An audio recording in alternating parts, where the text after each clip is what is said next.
The Boston Celtics are by far the most dangerous and best overall team left in these NBA Finals. Really, in my opinion, their competition for the NBA championship this year was the Milwaukee Bucks, and that team single-handedly got demolished by Jimmy Butler. Behind Jaylen Brown, Jayson Tatum, I think the Celtics have the best chance to win the 2023 NBA championship, and I'm going to tell you why here in today's video. And no, I'm not just copying Jimmy High Roller's video. I promise you. I actually think the Celtics team is loaded. I've been talking about them all year.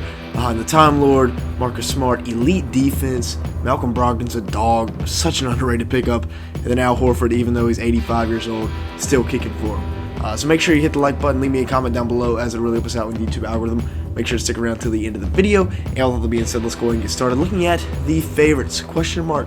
But I do not think I don't think anybody's beating the Celtics. I mean, they just beat a good Hawks team, beat them in 6. Now, don't get it twisted. That's a good Hawks team as the 7th seed, team that's been to the Eastern Conference Finals just 2 years ago with a better team, honestly, this year. Should have beat them in 5, but Trae Young pulled off some magic in the Garden. Now, Danilo Gallinari has been rumored to be returning for these playoffs. He obviously was not back in round 1. Al Horford's going to need a little bit of reinforcements on the bench there. But, hopefully, they made a deal at the deadline, which we'll talk about later. But hopefully Gallo can come back, and, man, that would just put this team over the top. But the thing that is the leading force for this Celtic squad is their defense. Behind the Time Lord, behind Marcus Smart, this team is tough to score on. 8.5 points, 8.5 rebounds for Robert Williams in the regular season. He was good in the first round series against the Atlanta Hawks, and the reigning most efficient or highest graded defensive player in the NBA in terms of defensive rating continues to prove it. Yet again, he's one of the best defenders in the NBA, despite the fact that he was injured early on in the year.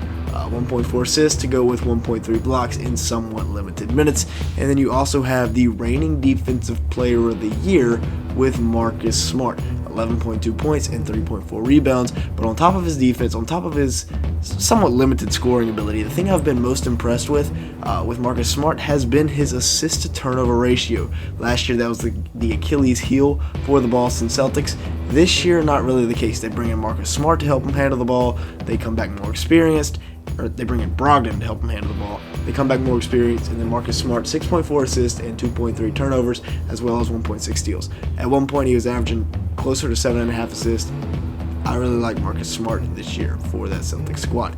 Now, since December the 1st, this Celtics defense has drastically improved. They were 20th in defensive rating and 14th in opponents' points per game, and that was before the Time Lord ever played a single game this season. You insert the Time Lord into the lineup, and all of a sudden, this becomes a powerhouse of a defense. Right now, they have the 3rd best defensive rating in the NBA and the 5th best opponents' points per game. That is some elite. It just shows you how valuable the Time Lord is. And then even with an interim rookie first-year head coach, Joe Mazzulla, last year they were 12th in points per game, 7th in offensive rating. He has taken this team to new heights on the offensive side of the ball, of course behind their dominant duo, the most dominant wing duo in the NBA, Jaylen Brown and Jayson Tatum, the Kawhi and Paul George of the Eastern Conference, although Kawhi and PG might be the Jayson Tatum and Jaylen Brown of the West. That is up for debate. If they win a championship this year, I think you got to hand it to them. 26.5 points per game and 7 rebounds in the regular season for Jaylen Brown, but now he's looking like Batman in the playoffs. He's an absolute dog. It's going to be tough to stop Jaylen Brown as the second option, averaging 27 and 7 on 50% shooting from the field. What are you going to do about that? He's practically unguardable when you're focused on Jayson Tatum, and then all of a sudden here comes Jaylen Brown completely throwing you for a loop offensively because your best perimeter defender is on Tatum, and then you got to worry about JB too. It's an anomaly to stop. Jayson Tatum, 30 points a game and 9 rebounds between the two of them, averaging close to 60 a game. Elite offensive scores, elite offensive weapons. 46% from the field, 35% from 3 for Tatum. Dude he's a problem. Down in the paint or on the perimeter, wherever he wants to take you, he's a mismatch. Also 5 assists, one thing that he has been working on as he set a record for the most turnovers in a playoff run last year.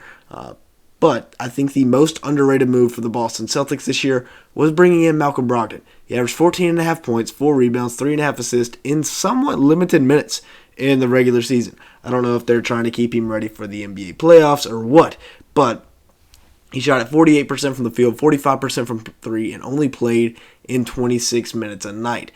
You look at the per 36 numbers because, of course, he was not playing very many minutes. You look at the per 36 numbers, and it's kind of off the charts. It's pretty crazy what he was doing in such short amount of time, but per 36 averaged 22, 6.5, and 5.5. I mean, those are pretty dang good numbers. I expect him to continue to play much more minutes in the playoffs than he ever did in the regular season. And then, of course, with the per 36 numbers, he's shooting the same efficiency. Now, the help for the Celtics in the post is going to be Danilo Gallinari. Of course, not sure when he's coming back yet. Al Horford is old, but he's still playing well. 10 points a game, 6 rebounds, 3 assists in the regular season for the Celtics. And, of course, he's got that playoff experience. He's going to kick it up a notch when it comes to the playoffs. So far, he has started to do that. 50% from the field, 46% from 3, and a block per game in the regular season. I mean, that's elite right there for, a 36-year-old? I mean, not too many guys in the league doing that at 36. Of course, you got Braun at 45 doing whatever he wants. He just took a logo 3 against the Grizzlies. They're up 32 points in Game 6 doing whatever the heck they want. But the help that he has gotten, Mike Muscala, 5 points a game, 3 rebounds in 15 minutes since coming over at the deadline from the Oklahoma City Thunder. He is another big body that can stretch the floor, though, a 7-footer who shoots at 36% from 3 and 43% from the field overall. However, I don't think Mike Muscala is the guy that's going to put you over the top to win an NBA championship. It's going to be Rob Williams. It's going to be Al Horford down in the paint until Danilo Gallinari comes back. Maybe a little Luke Cornett or Mike Muscala in spurts, but overall, that's who you're going to be having down in the paint right now for the Celtics. Now, the most underrated, flaming hot player in the league right now is Derek White. He's one of the best role players in the entire NBA. Of course, he had his career high right after the deadline against my Charlotte Hornets, where he didn't miss a shot and dropped 35. He's crazy. 13 points per game almost, 3.5 rebounds, 4 assists. Very, very underrated player here in Boston. You saw the impact he had on them winning. I mean, they made a lot of moves last year at the deadline, but the main one, bringing in Derek White, 46% from the field, 38% from 3, still in 26 minutes. They've got a lot of guard depth. I mean, this Celtics team is going to be tough for anybody to stop them. Looking at what's ahead for the Celtics, what they got left, of course, beating the Hawks, the East is wide open now that the number 8 seed upset the number 1 seed. Jimmy Buckets and company taking down the Milwaukee Bucks. Just made a whole video about it. If you want to go watch it, make sure to check it out. Posted it on April the 29th.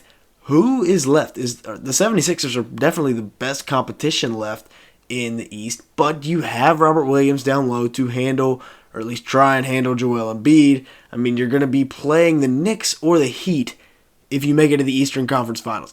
That couldn't be drawn up much better if you're the Boston Celtics. Best case scenario, honestly, going into the playoffs, seeing either the Knicks or the Heat standing in your way in the Eastern Conference Finals. But behind their all-NBA wing duo, the best wing duo in the league right now, behind the Time Lord who can lock anybody down in the paint, behind Marcus Smart who can lock anybody up on the perimeter, Malcolm Brogdon, such a great addition, and then Al Horford. This Celtics team is clicking on all cylinders, and that is why I think they will be winning this year's NBA championship. Let me know your thoughts down in the comments below, but as always, thank you so much for watching. Make sure to like button and leave me a comment, and with all that being said, thanks so much for watching today's video.